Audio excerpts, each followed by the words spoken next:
Assalamualaikum warahmatullahi wabarakatuh dan salam sejahtera bagi kita sekalian.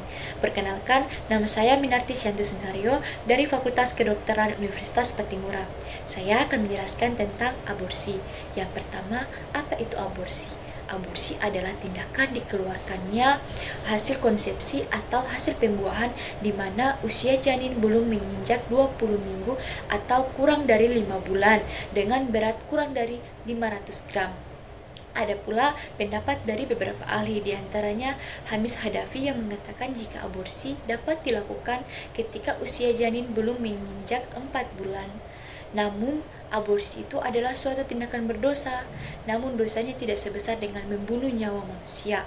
Aborsi dapat dilakukan dengan alasan tertentu, misalnya ibu yang merasa tidak kuat mengandung, dan lain sebagainya.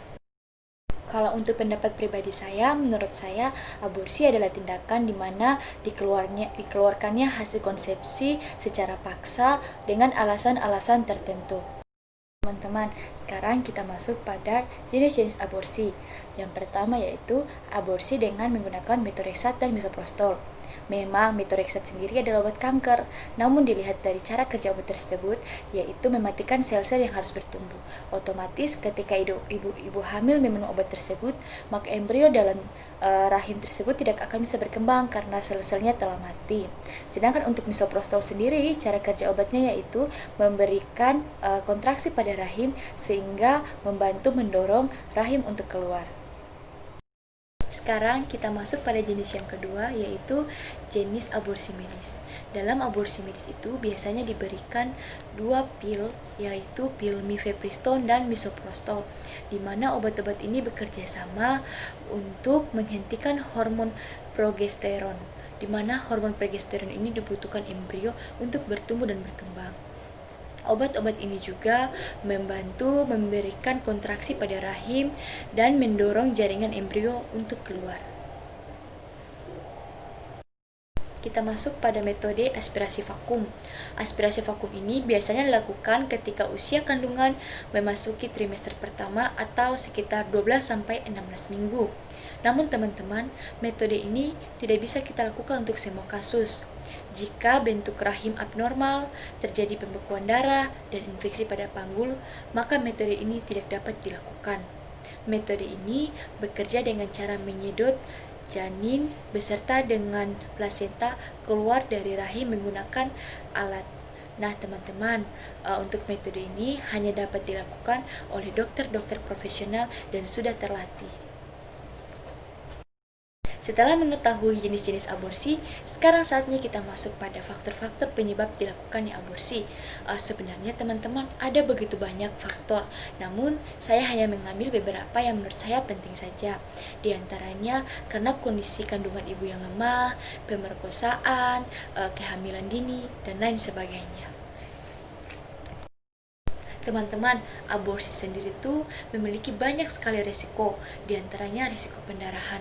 Kalau untuk pendarahan itu teman-teman sering sekali terjadi ketika sedang dilakukan aborsi, maka biasanya itu akan terjadi pendarahan. Yang berikut, infeksi pada rahim akibat aborsi yang tidak tuntas. Nah teman-teman, biasanya dalam kasus ini terjadi karena pasien tidak pergi ke ahlinya, namun pergi ke dalam tanda kutip yang bukan dokter, maka akan terjadi infeksi karena aborsi itu tidak tuntas teman-teman. Yang berikut, infeksi pada alat reproduksi, kemandulan, dan masih banyak risiko lainnya. Nah teman-teman, setelah kita selesai membahas tentang risiko aborsi, sekarang kita membahas tentang yang terakhir, yaitu undang-undang yang mengatur tentang aborsi. Sebenarnya teman-teman, aborsi sendiri itu masih menjadi pro dan kontra dalam negara kita ini. Namun kalau menurut saya pribadi teman-teman, kalau aborsi dilakukan karena alasan tertentu yakni menyelamatkan nyawa seseorang, ya it's okay ya teman-teman. Tapi kalau untuk kepentingan pribadi dan tanda kutip teman-teman, menurut saya itu sudah masuk sebuah tindakan kriminal ya teman-teman. Namun untuk kita membahas hukum-hukumnya, kita bisa lihat pada RKUHP, Undang-Undang Kesehatan pasal 75 tentang pengecualian larangan aborsi untuk perempuan dengan kedaruratan medis dan untuk korban pemerkosaan. Nah, itu adalah undang-undang yang membahas tentang aborsi ya teman-teman. Teman-teman, ini adalah akhir dari penjelasan saya.